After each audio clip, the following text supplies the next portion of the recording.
las ideologías que forman y crean la cultura de los distintos tiempos también se meten en la iglesia. La iglesia no está vacunada contra esas cosas y se mete a través nuestro.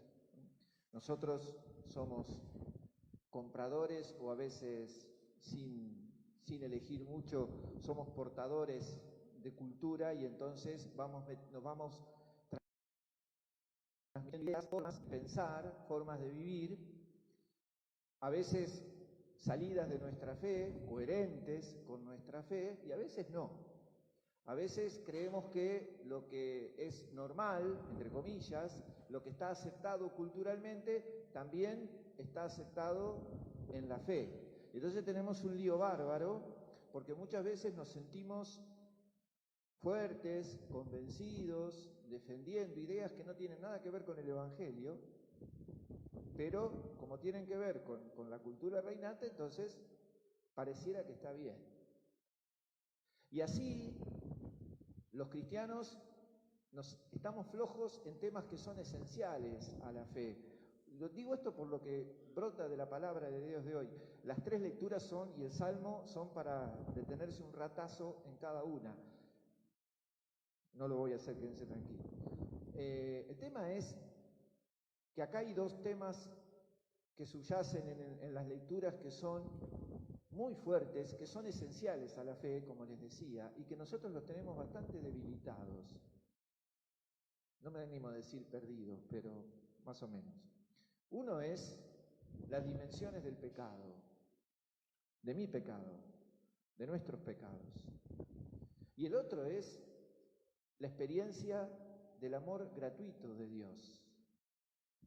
El sistema reinante nos hace cambiar lo comunitario por lo individual y nos hace cambiar lo gratuito por voluntarismo, lo que se llama el voluntarismo.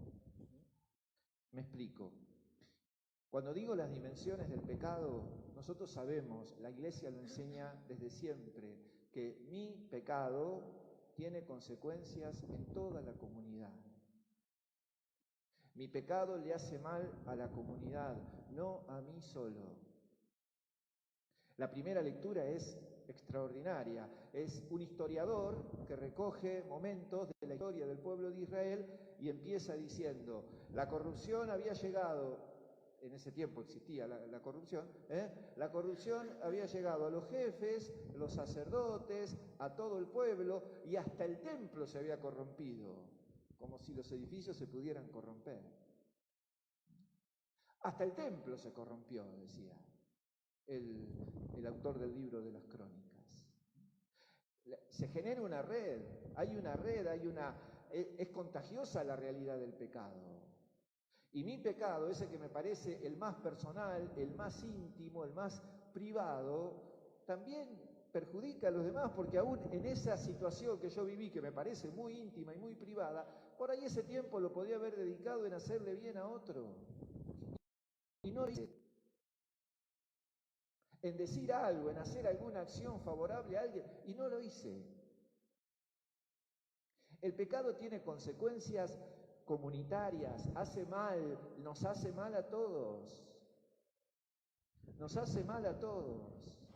Y seguimos buscando, y ahora parece que hay que inventar otras palabras. No, el problema es la grieta, no, el problema es la corrupción, no, el problema es la violencia, no. Y nosotros, creyentes, no nos animamos, porque nos da vergüenza, porque nos parece un término anticuado, no nos animamos a decir, no, acá el problema de fondo es el pecado. ¿Y cuál es el problema del pecado? El problema del pecado es que le erraste de camino. El pecado no es solamente el hecho puntual que me salió mal o que hice mal, porque yo puedo ir por el buen camino y me puedo tropezar. Me levanto y sigo, total voy por el buen camino. El problema es cuando le erraste de camino. El problema del pecado es cuando tomaste para otro lado.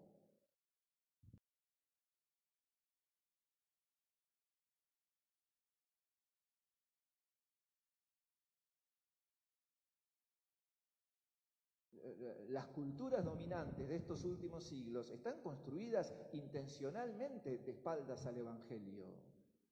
No es casual esto, no es una equivocación de algunas cabezas que manejan el mundo y los destinos del mundo.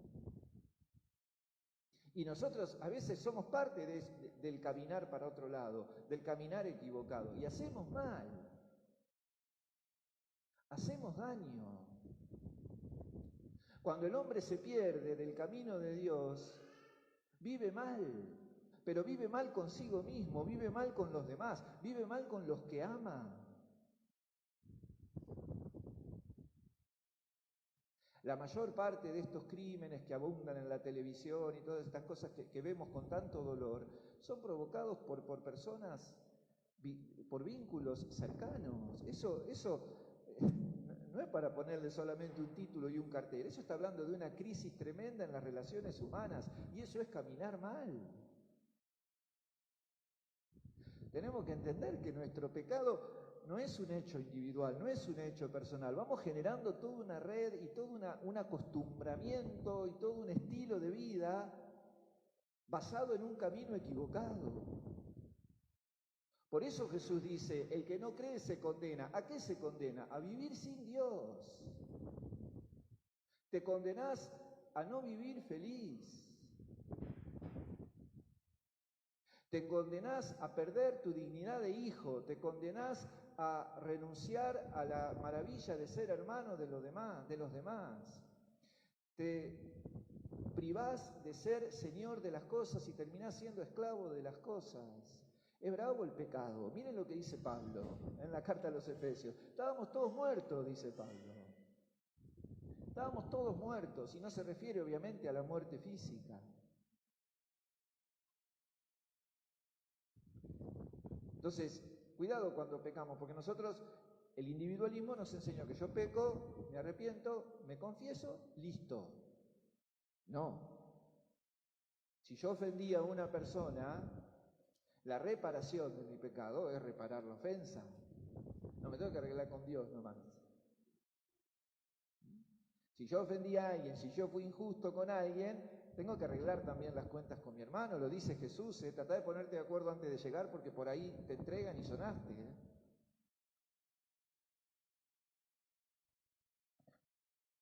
Y lo otro es la dimensión de la gracia, del amor gratuito de Dios. Ayer decía Marito, hay una expresión en el Evangelio de hoy que podría ser una de esas expresiones con las cuales uno haría una síntesis de todo el mensaje cristiano. Dios amó tanto al mundo que le entregó a su Hijo. Impresionante. Síntesis le hace Jesús a Nicodemo en esta charla del capítulo 3 del Evangelio de Juan. La pregunta sería, ¿se merece el mundo que Dios lo ame tanto? Si nosotros manejáramos la cosa por una cuestión voluntarista o de méritos, ¿qué mérito ha hecho el mundo para que Dios lo ame tanto como para entregar su Hijo? Papás, mamás que están acá, ¿entregarían un hijo por un mundo como el que vivimos? ¿Por qué Dios lo hizo? ¿Qué mérito, qué cosa buena hay en el mundo como para que Dios haga semejante cosa? O la tenemos que mirar desde Dios, o tenemos que entender de una vez por todas que el amor de Dios es gratuito y que a pesar de todo lo que dijimos al principio y de nuestra participación en todo lo que dijimos al principio, Dios nos ama. Y que no ha renunciado a ese amor, y un signo clarísimo es que todos los días en los altares del mundo vamos y revivimos la entrega de Jesús para nosotros, por nosotros. El texto de la carta a los Efesios, es una lástima que no lo tengan al texto porque Pablo viene haciendo la catequesis, en un momento interrumpe la catequesis y dice, ustedes han sido salvados gratuitamente. Y después sigue con la catequesis. No depende de las obras. No depende de las obras, dice Pablo. Dios no es un premiador que cuando terminás el camino de la vida te da un premio. Cuidado porque eso nos pasa a veces también en los sacramentos y nos pasa en otras cosas. Como me porté bien, Dios me da un premio. Es al revés. Si te portás bien es porque Dios te dio las condiciones y los dones para poder hacerlo. Dios no está solamente al final del camino, Dios está al principio. Somos criatura de Él, dice Pablo en la carta a los Efesios. Él nos creó y nos creó en Jesús. Nos creó mirándolo a Jesús como modelo y nos hizo a imagen y semejanza y nos dio la capacidad de hacer obras buenas. Entonces, la obra buena no es lo que yo hago para que Dios me premie. La obra buena la hago porque Dios me preparó para eso. Y eso es gratis, eso es gratuito. Y entonces, ¿cuál es mi mérito? Y tu mérito es responder a tanto amor, responder a algo tan hermoso y que te ha sido dado sin condicionamientos. Dios no nos pone condiciones. Lo único que nos dice, mira, si te doy todo esto, aprovechalo. Y aprovechalo en favor de los demás. Porque así, como es contagioso el pecado, también es contagiosa la gracia. Y es mucho más fuerte que el pecado. Dice Pablo en la carta a los Romanos, donde abunda el pecado, sobreabunda la gracia. Entonces, en la vida de todos los días, cuando miramos televisión, en las redes sociales, nosotros podríamos decir, Pablo tiene razón, hoy abunda el pecado. Pregunto, ¿abunda el pecado hoy? Sí. Los barbijos, si no hubiese sonado. ¿Abunda el pecado hoy? Sí que abunda. ¿Tenemos la experiencia de que abunda el pecado? Sí que la tenemos. Pregunto, ¿tenemos la experiencia de que sobreabunda la gracia? ¿Sí? ¿Sí? ¿Cómo? Está bien, bárbaro, pero digo, ¿se ve esa luminosidad de la gracia que es capaz de transformar? ¿Sentimos que el mundo está en una transformación donde los cristianos somos protagonistas de eso? ¿A qué venimos acá? ¿A buscar luz o a refugiarnos? Ojo, Ojo, porque a veces venimos acá a escondernos y nosotros no tenemos que escondernos. El que nos llamó a todo esto nos dijo, vayan, sean mis testigos, vayan. Al mundo hay que salvarlo, Jesús vino a salvarlo, no vino a condenarlo. Por eso digo, estas dos cosas las tenemos que revisar. Primero, no pensemos que la cuestión del pecado es una cuestión privatizada con Dios. Hacemos daño cuando pecamos, hacemos daño cuando le erramos de camino. Pero por otro lado, confiemos en Dios, no solamente para que nos perdone, sino para que nos mejore. Y para que nosotros mejores podamos ayudar también a mejorar este mundo que vivimos, tan amado por Dios, que entregó a su Hijo para que el mundo se salve. Rezamos el credo.